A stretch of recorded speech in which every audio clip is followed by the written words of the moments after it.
The Regent Honeyeater is a critically endangered songbird, one of the rarest birds in Australia. We think there's only 250 to 300 birds left. BirdLife Australia and partners are involved with the recovery of the bird. But to be able to effectively administer that recovery, we need to know where the birds are. We need people to help us find the birds. This is a bird that ranges from northeast Victoria right into southeast Queensland. With only 300 birds in that enormous area, we need as much help as we can to try and locate birds. There's only a handful of experienced observers that head out each year to monitor Regent Honeyeaters. But the bird can actually be found by anyone, as long as you are aware of some really major clues to look for in the environment. The first thing you need to do is to make sure you're in the right habitat. Regent Honeyeaters, very similar to koalas, have their favourite trees. In areas close to the coast, it's spotted gum and swamp mahogany. Those trees generally flower in winter. Further inland, it's yellow box, white box and box-ironbark. Regent Honeyeaters are also very fond of mistletoe when they're flowering.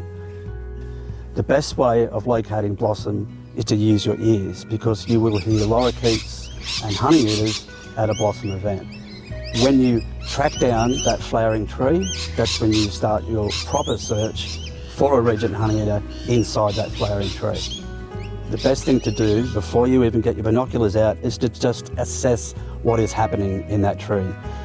Generally speaking, the larger honeyeaters like noisy firebirds or red wattlebirds, they'll be trying to command the canopy of the tree. Smaller honeyeaters like yellow-faced or scarlets will be underneath them. Regent Honeyeaters are actually mid-sized between those smaller honeyeaters and the larger ones. So just standing back and looking for a bird that's in between the size of these smaller honeyeaters and the larger ones is a really great way of looking for Regent Honeyeaters even before you use binoculars. So because Regent Honeyeaters are attracted to these flowering trees full of nectar-loving birds, there's going to be a cacophony of sound in these trees. So what you've got to do is hone your ear into the call of the Regent Honeyeater. It's actually quite a unique call. It's a bit of a soft chuckle with a bit of bill clapping thrown in.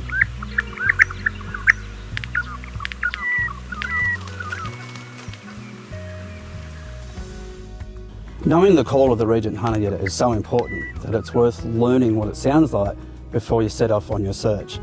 You can hear the call on the BirdLife Australia website or on various bird apps. There are many ways to familiarise yourself with what Regent Honeyeaters look like. But when they're actually in a flowering tree, what you've really got to look for is that dark head and the beautiful gold and black scalloping on the breast and those yellow edges to the tail.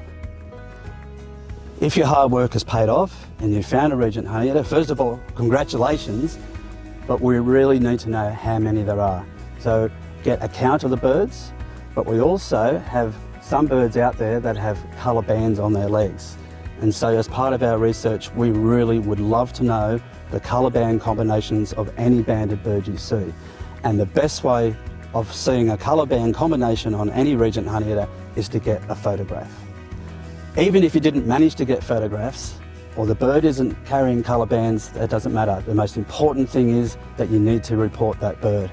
And you can do that by going to the BirdLife Australia website and finding an online form where you can report Regent Honeyeaters. By heading out and looking for Regent Honeyeaters, you're making a significant contribution to the recovery of this incredibly rare bird.